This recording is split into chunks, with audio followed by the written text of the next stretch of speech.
नमस्कार दोस्तों, आज के इस वीडियो में हम आपके लिए जल झूलनी एकादशी की व्रत कथा और इसके महत्व को लेकर आए हैं।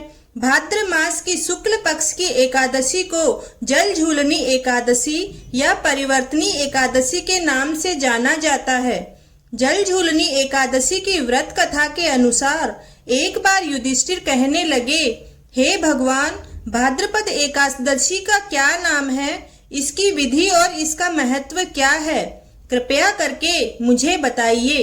तब भगवान श्री कृष्ण कहने लगे कि इस पुण्य फल देने वाली एकादशी, सभी पापों से मुक्त करने वाली वामन एकादशी की कथा मैं तुमसे कहता हूँ।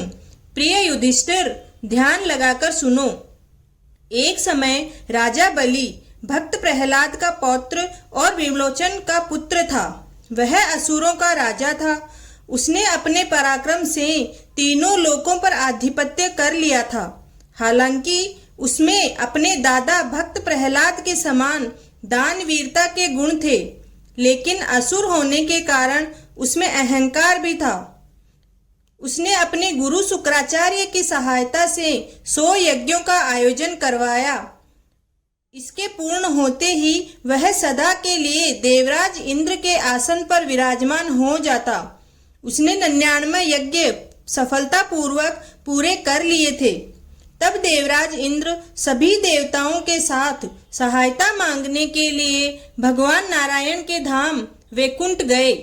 वहां जाकर देवराज इंद्र ने भगवान नारायण को सारी समस्या बताई और कहा कि यदि बलि ने 100वां यज्ञ भी पूरा कर लिया तो उसे पराजित करना असंभव हो जाएगा। इसलिए धर्म की रक्षा के लिए श्री हरि का धरती पर अवतार लेना अति आवश्यक है। भगवान विष्णु ने स्थिति की गंभीरता को देखा और धरती पर अवतार लेने का निश्चय किया।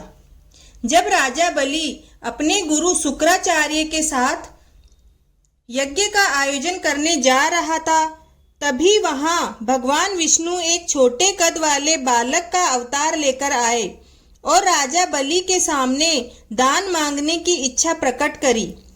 राजा बलि अपनी दानवीरता के लिए प्रसिद्ध था, इसलिए उन्होंने यज्ञ शुरू करने से पहले उस बटुक ब्राह्मण को दान देने का निश्चय किया। वामन अवतार में आए भगवान विष्णु ने राजा बलि को दान देने से पहले संकल्प लेने का निश्चय करने के लिए कहा और कहा कि आप अपने संकल्प में ये दृढ़ निश्चय करें कि जो भी मैं मांगूंगा आप पूरा करेंगे। राजा बलि को अपने धन संपत्ति तथा दानवीरता पर अहंकार था। इसी मद में वह संकल्प लेने लगे। जैसे ही संकल्प लेने वाला था, तभी राजा बलि के गुरु शुक्राचार्य वहां आ गए और उन्होंने वामन अवतार में आए उस बालक से यानी कि भगवान विष्णु को पहचान लिया। उन्होंने राजा बलि को यह चेतावनी दी कि वह यह संकल्प ना लें और यज्ञ की शुरुआत करें। राजा बलि अहंकार में चूर था।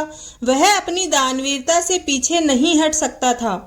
उसने अपने गुरु से कहा कि वह अपने द्वार पर आए किसी भी याचक को खाली हाथ नहीं भेज सकता।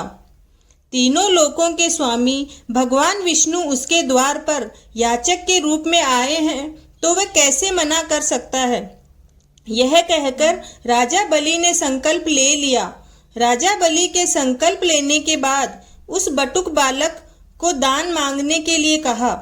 भगवान विष्णु ने वामन अवतार में अपने लिए 3 पग धरती मांगी, जिसे राजा बलि ने स्वीकार कर लिया। बलि के स्वीकार करते ही वामन अवतार में भगवान विष्णु ने अपना रूप अत्यधिक विशाल कर लिया तथा संपूर्ण ब्रह्मांड में फैल गए। वामन अवतार में उन्होंने अपने एक पैर में संपूर्ण पृथ्वी को नाप दिया और दूसरे पैर से स्वर्ग लोक को नाप दिया।